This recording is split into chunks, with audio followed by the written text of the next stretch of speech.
बिस्मिल्लाहिर्रहमानिर्रहीम। अस्सलाम वालेकुम। उम्मीद करता हूँ आप लोग खैरियत से होंगे। जी स्टूडेंट, हम लोगों ने एक अपना सिलसिला शुरू किया हुआ है जिसमें हम फिज़िक्स के डिफरेंट आर्टिकल्स जो हैं वो बुक्स से डिफरेंट जगहों से पढ़ रहे हैं। और मेरा ख्याल है कि आप लोगों के लिए बहुत मुफीद होगा। जिन लोगों के एग्ज़ाम्स अभी पेंडिंग हैं तो वो इन आर्टिकल को देख के अपनी प्रिपरेशन को जो है वो गो थ्रू कर सकते हैं। तो स्टूडेंट, आज का जो हमारा आर्टिकल है वो again Newton second law of motion है, लेकिन अब हम उससे दोबारा से प्रीवियस फॉर्म में जो है वो ड्राइव नहीं कर रहे होंगे। ये क्वेश्चन जो है वो दो तीन तरह से पूछा जा रहा होता है।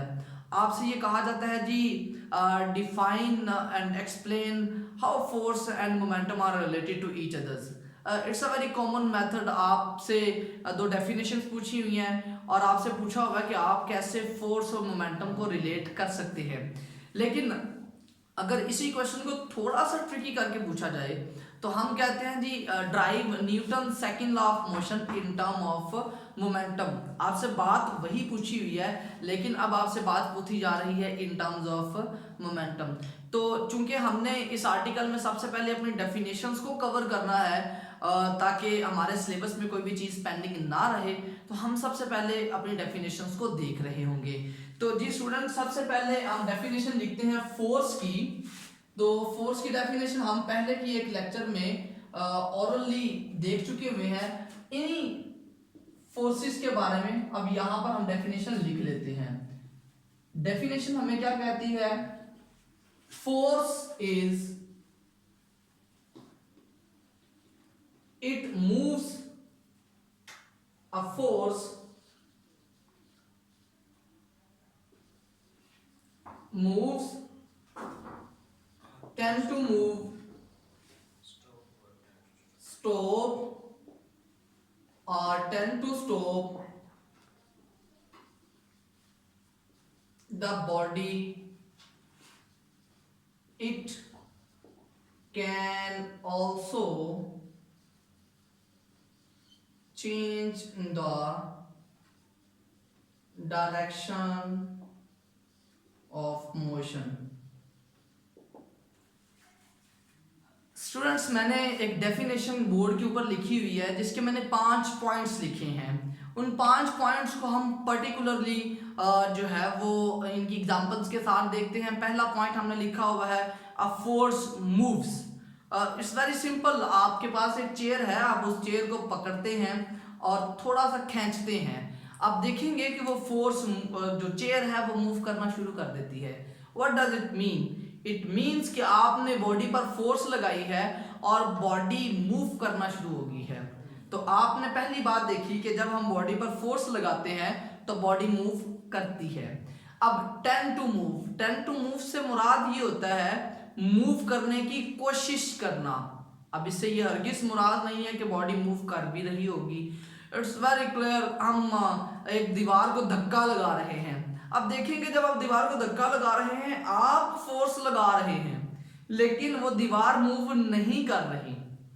उस दीवार का मूव ना करना वो बेसिकली हमें ये शो करता है कि बॉडी ने मूव करवाने की कोशिश की है लेकिन बॉडी मूव नहीं करती। दो बातें हमने यहां पर सीख ली। अब तीसरी बात करता है जी, स्टॉप्स अ बॉडी। बॉडी को स्टॉप करता है। Very simple. आप क्रिकेट खेल रहे हैं, एक बॉल आपकी तरफ आती है, आप उस बॉल को किसी भी तरह से पकड़ लेते हैं। कुछ खिलाड़ी अच्छे नहीं होते, वो बॉल के आगे लेट भी जाते हैं। They try to stop the motion of the body. उन्होंने फोर्स लगाई, बॉडी रुकी।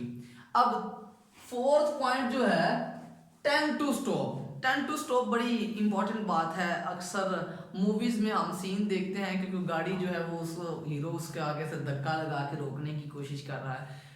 वो वैसे फिल्मों में तो रोक ही लेता है लेकिन फिजिक्स के लॉज के बिल्कुल खिलाफ होती है। हम किसी हैवी बॉडी को मूव करते हुए रोकने की कोशिश कर रहे होते हैं, टेंड टू स्टॉप, लेकिन वो रुकती नहीं है, अलबत्ता आपको कुचलते हुए गुजर जाएगी। ये 4 बातें तो बड़ी सिंपल थी। पांचवी, change the direction of motion. ये बड़ा इंपॉर्टेंट पॉइंट है। फुटबॉल की एग्जांपल ले लेते हैं। डिफरेंट प्लेयर्स होते हैं। एक प्लेयर फुटबॉल को हिट करता है, फुटबॉल आगे किसी तरफ मूव कर जाता है। वहां से दूसरा पर्सन क्या करता है, वो उसको हेड से या चेस्ट से वो जस्ट उसको स्टॉप करता है, वो कोई फोर्स नहीं लगाता, जस्ट क्या करता है उसके आगे खड़ा हो जाता है। वो क्या करेगा, बेसिकली उसकी चेस्ट या उसका हेड उस पर फोर्स लगाएगा, उतनी ही फोर्स लगाएगा जितनी फोर्स से वो पहले फुटबॉल आ रहा था। तो एक रिएक्शन फोर्स उस पर लगती है जिसके बिहाफ पे बॉडी क्या करती है, ऑपोजिट डायरेक्शन में मूव करती है। अब आपने क्या किया है, बॉडी की डायरेक्शन ऑफ मोशन चेंज कर दी है। अब मेरा ख्याल है आप लोगों को शायद इसे समझने में मुश्किल हुई होगी। एक एग्जांपल और देख लेते हैं। एक जो बॉलर होते हैं वो फास्टली एक बॉल जो है वो करते हैं आगे, कुछ बैट्समैन बड़े अच्छे होते हैं, वो जस्ट क्या करते हैं, यूं करते हैं, मतलब वो कोई बैट को हिट नहीं करते, जस्ट बैट उस बॉल के सामने करते हैं। जितनी फोर्स से वो बॉलर उनकी तरफ फेंकता है उतनी ही फोर्स से वो बाउंड्री की तरफ जा रही होती है। इस केस में बैट्समैन ने कोई फोर्स नहीं लगाई, उसने जस्ट एक पर्टिकुलर डायरेक्शन पे बैट उसके सामने प्लेस किया है और बॉडी की जो डायरेक्शन ऑफ मोशन है वो चेंज हो गई है। तो जी स्टूडेंट, ये हमने बहुत क्लियर अल्फाज में एक फोर्स की डेफिनेशन की और उसके 5 मुख्तलिफ एग्जाम्पल भी देखी हमने। अब हमारा इसमें जो सेकंड पॉइंट है दैट इज मोमेंटम। तो हम मोमेंटम की भी डेफिनेशन लिखते हैं। मोमेंटम क्या होता है आपके पास, मोमेंटम की डेफिनेशन के मुताबिक हमारे पास it is quantity of motion possessed by a body due to its mass and velocity। और आप इसे रिप्रेजेंट करें तो आप रिप्रेजेंट करते हैं P से, that is equal to the mv। ये मैंने एक बहुत सिंपल डेफिनेशन लिखी हुई है जो लोअर ग्रेड्स की फिजिक्स की बुक्स में भी लिखी हुई है। इसके मुताबिक वो ये कहता है this is quantity of motion. ये मोशन की एक क्वांटिटी है जो कि बॉडी पोजेस करती है अपने मास और वेलोसिटी की वजह से। It's very simple. अगर आप देखें तो एक बॉल है, उस बॉल का मास है जी 20 ग्राम। 20 की भी बजाय आप थोड़ा ज़्यादा ले लें, इतने भी हल्के बॉल नहीं होते। चलें, हमारे पास बॉल है जी हार्ड बॉल और उसका मास आपके पास 300 ग्राम्स है। उसको एक बॉलर जो है वो बॉल करवाता है और उसकी स्पीड जो है वो नॉर्मली 20 मीटर्स पर सेकंड या 25 मीटर्स पर सेकंड है। उसके मोमेंटम की कुछ वैल्यू आपको मिलेगी अप्रॉक्सीमेटली 10 और 20 किलोग्राम मीटर्स पर सेकंड। आप देखें जी, हमने मास भी देखा, हमने 300 किलोग्राम ऑफ मास देखा और उसकी वेलोसिटी भी देखी। इसके बारक्स करते हैं बात। बुलेट है, बुलेट 10 ग्राम की या 15 ग्राम की होगी। चलें, आपके बिहाफ पे हम कह देते हैं जी वो 25 ग्राम की बुलेट है। और वो 25 ग्राम की बुलेट जब मूव करती है तो उसका जो स्पीड होती है वो 100 और 200 मीटर्स पर सेकंड है। अब जब आप इसका मोमेंटम देखेंगे you will find that the momentum of bullet is much much larger than that of ball. तो देखिए हमने क्या किया है, दो डिफरेंट बॉडीज देखी हैं और उन दोनों डिफरेंट बॉडीज के मैसेज और वेलोसिटी को कंपेयर करते हुए क्वांटिटी ऑफ मोशन देखी है। This is very important. हम देखेंगे कि कौन सी चीज हमें कितना नुकसान करती है। यहाँ इसकी एक और एग्जांपल देख सकते हैं। रोड पर अक्सर आपने देखा होगा गाड़ियां जो हैं वो टकरा जाती हैं डिवाइडर के साथ। अगर कोई छोटी गाड़ी है, कार है, वो नॉर्मली स्पीड उनकी ज़्यादा होती है 120 किलोमीटर पर आवर या 140। वो जब डिवाइडर के साथ टकराती है ना तो डिवाइडर कोई ज़्यादा डैमेज नहीं होता, उनकी क्वांटिटी ऑफ मोशन इसका मतलब कम है जिसने कम नुकसान किया है। लेकिन इसके बरअक्स अगर हमारे पास एक बड़ा ट्रक है, एक ओवरलोडेड ट्रक है जो कि 60 या 40 किलोमीटर पर आवर की स्पीड से मूव कर रहा है, वो जब उस डिवाइडर के साथ जाके लगेगा तो मेरा ख्याल है कि वो उस डिवाइडर को क्रॉस कर देगा, वो टूट जाएगा डिवाइडर। तो इट मीन्स कि आपके पास जो वो ट्रक था उसकी क्वांटिटी ऑफ मोशन आपके पास ज़्यादा है। अब यहाँ तक हमारी ये दो डेफिनेशन है वो बहुत सिंपली हमने उसे डिफाइन किया और मेरा ख्याल है आप लोगों ने मेरी एग्जांपल्स को एंजॉय भी किया होगा। अब हम अपने असल article Newton second law of motion in term of momentum, या जिसमें हम इन दोनों का रिलेशन पढ़ रहे होंगे, वो देखते हैं। डेफिनेशन हमें क्या कहती है, when we apply force on a body,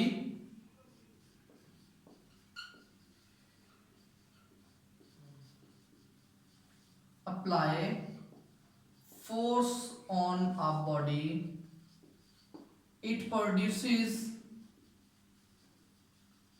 acceleration. ये वही बात है जो आपने पहले भी Newton second law of motion में पढ़ी है कि जब हम बॉडी पर फोर्स लगाते हैं तो उसमें एक्सेलरेशन पैदा होता है। लेकिन यहाँ पर जो अगला स्टेप है वो थोड़ा सा डिफरेंट है। वो क्या है, वो ये कहता है the produced force is directly proportional to the force is directly proportional to the rate of change of momentum। जी स्टूडेंट, हमने पहला जो पार्ट है वो बिल्कुल वैसे ही लिखा जो कि पहले था, लेकिन अगला पार्ट हमने चेंज कर दिया। हमने कहा जो आपके पास फोर्स होगी वो बेसिकली डायरेक्टली प्रोपोर्शनल होगी। Here the constant of proportionality again is 1। तो वो यहाँ पर वो कहता है कि हमारे पास जो प्रोड्यूस्ड फोर्स है, जब जो आपके पास फोर्स आती है वो इक्वल होती है rate of change of momentum के। हम इसको स्टार्ट करते हैं, और इसको स्टार्ट करने से पहले हम जो यूज करेंगे वो अपने मोमेंटम का फार्मूला होगा। तो इसमें जो दो तीन हाईलाइटेड टर्म्स हैं, वो एक तो है रेट ऑफ को मैं बहुत पर्टिकुलरली इसको आगे जाके सेपरेटली एक्सप्लेन भी करूंगा, और you will enjoy this term as well. तो आपके पास as momentum is equal to the M V. Student, मैंने एक सिंपल फार्मूला लिखा है मोमेंटम का। मैंने कहा है कि मोमेंटम मेरे पास एम वी के बराबर है, which is quantity of motion. लेकिन अगर मैं बात करता हूं बॉडी की स्पीड चेंज हो रही है, तो हम इनिशियल और फाइनल मोमेंटम की बात करते हैं, तो एम वी आई, और second one is M V F. It's very simple, मैंने कोई ज्यादा बात नहीं की। मैंने क्या कहा है कि बॉडी की जो स्पीड है वो चेंज हो रही है। एक कार है, वो जो है वो स्पीड उसकी इंक्रीज कर रही है। उसका पहले momentum quantity of motion M V I था, मैथ तो चेंज नहीं हो रहा, जो उसकी वेलोसिटी होगी उसे मैथ से मल्टीप्लाई किया। सेकेंडली हमने फिर देखा उसकी स्पीड बढ़ी, तो क्वांटिटी ऑफ मोशन भी आपके पास इंक्रीज करती है। अब अगर स्टूडेंट हम इसमें चेंज की बात करते हैं, तो चेंज आपके पास जब भी लिया जाता है मोमेंटम में चेंज, तो आप करते क्या है, फाइनल में से इनिशियल को माइनस करते हैं। यहां पर भी हम अगेन वही काम करते हैं। फाइनल मोमेंटम आपके पास आ जाता है M V F minus M V I. तो आपके पास ये वैल्यू आ जाती है delta P is equal to the M is constant V F minus V I. हमने कोई ज्यादा काम नहीं किया, जो डेफिनेशन लिखी उसी के मुताबिक force is directly proportional to the rate of change of momentum. हमने चेंज ऑफ मोमेंटम तो ले लिया, अब रेट ऑफ की बात करते हैं। मैंने आपसे कहा भी था हम इस टर्म को पर्टिकुलरली अलग से एक्सप्लेन करेंगे। रेट का रूटीन में जो मतलब होता है ना, वो यही होता है कि इसकी कीमत क्या है। आप मार्केट जाएं, सेब या केला या कोई ऐसा फ्रूट खरीदने जाते हैं, तो आप शॉपकीपर से कहते हैं जी इसका रेट क्या है, वो आपको बता देगा जी इसकी प्राइस पर किलोग्राम ये है। वहां पर आपने रेट ऑफ की बात की है तो आपने इसकी कीमत पूछी है। लेकिन फिजिक्स में रेट ऑफ से मुराद बिल्कुल भी इसकी कीमत नहीं है। फिजिक्स में हम जब भी बात करते हैं हम लिखते हैं जी कि आपके पास जब किसी भी क्वांटिटी को टाइम से डिवाइड कर दिया जाए तो उसका मतलब होता है रेट ऑफ दैट टर्म। अगर यहां पर मैं बात कर रहा हूं मोमेंटम के रेट की, तो इसका मतलब ये हुआ कि मैं मोमेंटम को टाइम से डिवाइड कर रहा हूँगा। तो अपनी इसी टर्म जो मैंने सर्कल भी की हुई है, इसको फुलफिल करते हुए दोनों साइड पे हम क्या करते हैं जी, टाइम से डिवाइड कर देते हैं। अब ये आपके पास जो वैल्यू आ जाती है, this is equal to the acceleration. This is definition of acceleration. A rate of change of velocity is known as acceleration. तो m a आपके पास आ जाएगा डेल्टा p ओवर t, और ये मेरा ख्याल है आप लोग इससे फेमिलियर भी हैं, एंड फेमिलियर जब है तो इसका मतलब ये है this is equal to the force. तो डेफिनेशन के मुताबिक आपके पास जो टर्म बची है that is equal to the rate of change of momentum. This is change, ये आपके पास आ जाता है change, and this time tell you the rate of. तो आपने अपनी डेफिनेशन को यहां पर फुलफिल कर लिया है। स्टूडेंट यहां से अगर हम देखें तो डेल्टा P जो है वो आपके पास आ जाता है F इंटू टी। इसको जब आप पर्टिकुलरली बात करते हैं this is equal to the impulse, लेकिन मैंने अभी इम्पल्स की डेफिनेशन के लिए इसको यहाँ पर समराइज नहीं किया। मैं बेसिकली यूनिट देख रहा हूँ, जो आपके पास यूनिट आएगा वो बेसिकली न्यूटन सेकंड के बराबर भी है। लेकिन अगर हम इस फॉर्मूले से देखते हैं that is equal to the kilogram meters per second, it means कि हमारे पास मोमेंटम के दो यूनिट होते हैं। Number 1 is kilogram meter per second and the number 2 is Newton second. Hope so you enjoyed a lot this lecture. अपना बहुत सारा ख्याल रखिएगा। अल्लाह हाफिज़।